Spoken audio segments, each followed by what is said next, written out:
Hello বন্ধুরা, কেমন আছো সবাই? আশা করি ভালোই আছো। আজ তোমাদের শোনাবো ছোট ভাইয়ের সাথে আমি কিভাবে খেলেছি সেই অসাধারণ কাহিনী। দেরি না করে আমার চ্যানেলটি সাবস্ক্রাইব করে আমার সাথেই থেকো বন্ধুরা। আমার নাম সুমি। আমার উচ্চতা প্রায় 5 ফুট 6 ইঞ্চি হবে। আর আমার ডাবগুলো বেশ বড় বড়, চোখে পড়ার মতো। আমি যখন হাসি তখন আমার গালে টোল পড়ে, আর তাতে আমাকে আরো বেশি আকর্ষণীয় লাগে। আমার মেয়ে 2 বছর পেরিয়ে গেল। এখন আমাকে দেখলে যে কেউ লাগানোর কল্পনা করে। সে যাই হোক, আমার বাসায় আমার একজন মামাতো ভাই বেড়াতে এসেছে। ওর নাম চন্দন। ও বর্তমানে অনার্স 2য় বর্ষে পড়াশোনা করে। তবে দেখতে এতটাই স্মার্ট যে প্রথমবার দেখলেই যে কোনো মেয়ে ওর প্রেমে পড়তে বাধ্য। তাই আমি ওকে একটু বেশি ভালোবাসি।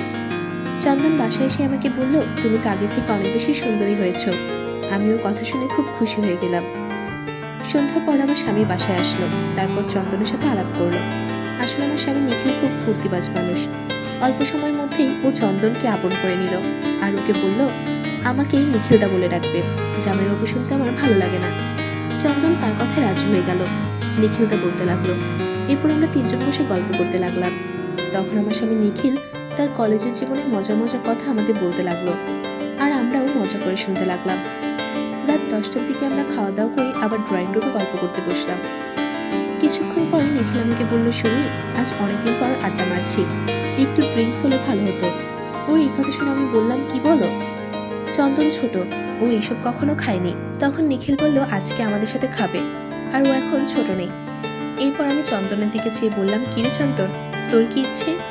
তখন চন্দন আমাকে বলল, আমি বন্ধুদের সাথে 2-1 বার খেয়েছি, আমার কোনো অসুবিধা হবে না।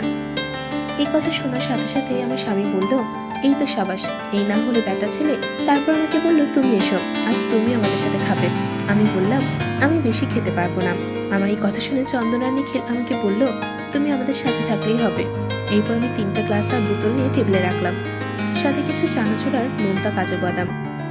এই কিছুক্ষণ পর আমরা খেতে খেতে গল্প করতে লাগলাম। একসময় আমি আর নিখিল চন্দনের সামনে একটু একটু আদর্শ হাগ শুরু করলাম। আমাদের এমন কাণ্ড দেখে ভেতরে ভেতরে চন্দনের অবস্থা খারাপ। একটু পর দেখলাম নিখিল আমাকে নিয়ে বেডরুমে চলে গেল, কিন্তু নিখিল যাওয়ার সময় চন্দনকে চোখ মেরে গেল। তাতেও বুঝতে অসুবিধা হলো না যে এখন আমরা কি করতে চলেছি। তারপর চন্দন ড্রয়িং রুমে বসে একটু পর বেডরুম থেকে আমার গলার আওয়াজ শুনতে পেল। একসময় আমি নিখিলকে বললাম, আস্তে করো, আমি কি পালিয়ে যাচ্ছি নাকি? এসব শুনে চন্দন থাকতে না পেরে ওর রুমে গিয়ে ঘুমিয়ে পড়লো। পরের দিন নিখিল অফিসে গেল। ওর অফিস নাকি আজকে ছুটি, তাই ও বাড়িতেই থাকলো। তাই আমি নিখিল আর চন্দন ঘুরতে বের হলাম। আমরা সমুদ্র বন্দরে গেলাম, পরে শুক্লা লেক আর চিড়িয়াখানা। তারপর আমরা দুপুরে বাইরে হোটেলে লাঞ্চ করলাম। ফেরার পথে নিখিলের মোবাইলে ফোন এলো যে তাকে ব্যবসার কাছে আজ রাতে কলকাতার বাইরে যেতে হবে। নিখিল খুব রেগে গেল, বলল, ধুর শালা, একটু ইচ্ছে মতো সময় কাটানো যাবে না? তখন আমি চন্দন আর নিখিলকে বোঝালাম। এরপর নিখিল চন্দনকে বলল, তুমি 2-3 দিন এখানেই থাকো, আমি 2 দিন পর চলে আসবো, তখন তোমার সাথে জমিয়ে আড্ডা মারবো। এরপর আমার স্বামী নিখিল রাত 8টার বিমানে কলকাতায় চলে গেল। চন্দন আর আমি সন্ধ্যাবেলা এয়ারপোর্টে নিখিলকে বিদায় জানিয়ে একটু রাতে রিক্সা করেই ঘুরতে বের হলাম। হোটেলে খেয়ে দিয়ে আমরা ফ্ল্যাটে ফিরলাম। ফ্ল্যাটে এসে আমি নিজের রুমে চলে গেলাম, আর চন্দন ড্রয়িং রুমের বসে টিভি দেখতে লাগলো। একটু পর আমি ওকে এসে জিজ্ঞাসা করলাম, কে চন্দন, ভালো লাগছে না আজ? আয়, তুই আর আমি দুইজনে একটু খাই। আমার কথা শুনে চন্দন বলল, আপু, তুমি ইচ্ছে করলে আমার কোনো আপত্তি নেই। এরপর আমি 2টা গ্লাস আর বোতল নিয়ে এলাম। তারপর আমরা দুজনে আস্তে আস্তে ড্রিঙ্কস করতে লাগলাম আর গল্প করতে লাগলাম। জানি না কতটা খেয়েছি, আমার মাথাটা বেশ ভারী হতে লাগলো, আর আমার কথা আবোল তাবোল হতে লাগলো। খানিক পর আমি চন্দনকে বললাম, তুই একটু বস, আমি একটু চেঞ্জ করে আসি। এরপর আমি চেঞ্জ করতে চলে গেলাম। এরপর আমি যখন চেঞ্জ করে ফিরে এলাম, তখন আমাকে দেখে চন্দন আঁতকে উঠলো, আরও নড়াচড়া শুরু করলো। তখন আমি একটা গোলাপি নাইটি পরেছিলাম, আর কিছু পরিনি, তাই ডাবগুলো বেশ ভালোই বোঝা যাচ্ছে। দেখে চন্দন আমাকে বলল, আপু, তুমি আমার সামনে এভাবে থাকলে আমি নিজের উপর কন্ট্রোল রাখতে পারবো না। আমি ওর এই কথা শুনে উচ্চস্বরে হাসতে হাসতে বললাম, চাচি আমাকে সব বলেছে।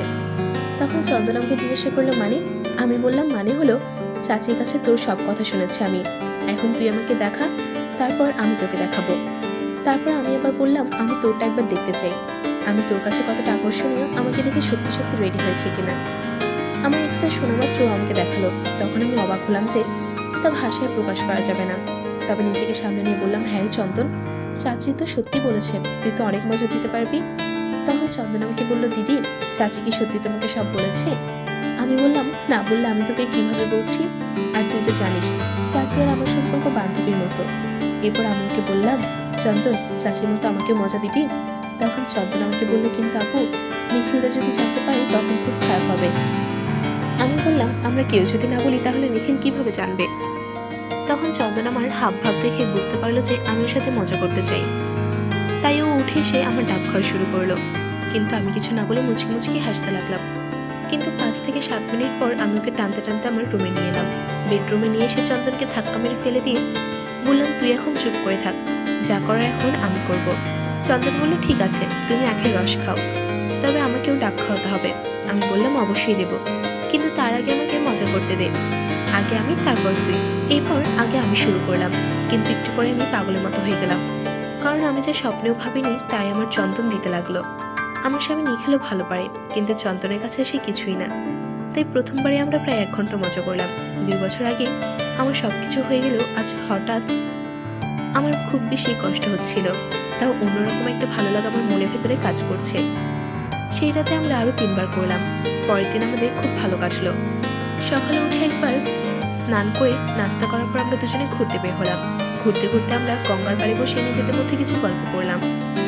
একসময় আমি চন্দনকে জিজ্ঞাসা করলাম, কিরে চন্দন, তুই কিভাবে চাষিকে হাত করলি? চন্দন বলল, আমি বলতে পারবো না আপু, আমার খুব লজ্জা করছে। তখন আমি একটু ছোনালি করে বললাম, ওরে আমার লজ্জাবতী গাছ রে, চাচিকে লাগাতে পারিস আর আমাকে তা বলতে পারবি না? এরপর চন্দন সব লাজ লজ্জা ভুলে আমাকে বলল, আসলে আপু, চাচি যেদিন আমাদের বাসায় আসলো সেদিন কলেজে যেতে পারিনি একটা বিশেষ কারণে, তাই সেদিন আমি বাসায় ছিলাম। দুপুরে পড়াশোনা করে কলপাড়ে যেতে আমি চাচিকে দেখতে পেলাম। তখন আমার মনের ভেতর কেমন জানি করে উঠলো, সাথে সাথে আমি খুব অস্থির হয়ে গেলাম। তাই আমি আমার রুমে এসে একটা ভিডিও দেখতে লাগলাম, কিন্তু সেই সময় চাচি স্নান করে সরাসরি আমার রুমে আসলো। তাই আমাকে ওভাবে দেখে বাহিরে না গিয়ে আমার পাশে এসে বসে। তখন আমি লজ্জায় সবকিছু ঠিকঠাক করে নিলেও কেন জানি চাচি আমাকে ধরে ফেলে। যেহেতু আমি ওটাই চাচ্ছিলাম, আর দেরি না করেই খেলা চালিয়ে দিলাম। ওই কথা শুনে আমার মনের মধ্যে কেমন যেন করে উঠলো। তাই আমি চন্দনকে বললাম, চল, এবার এখন আমাকেও করতে হবে। তারপর আমরা উঠে পড়লাম। তো বন্ধুরা, কেমন লাগলো আজকের ভিডিও কমেন্ট করে জানাও। আমার চ্যানেলটি সাবস্ক্রাইব করে থাকো আমার পাশেই, এরকম নতুন নতুন আরও ভিডিও পেতে। এতক্ষণ ভিডিওটি দেখার জন্য সকলকে অসংখ্য ধন্যবাদ। Tata, bye bye.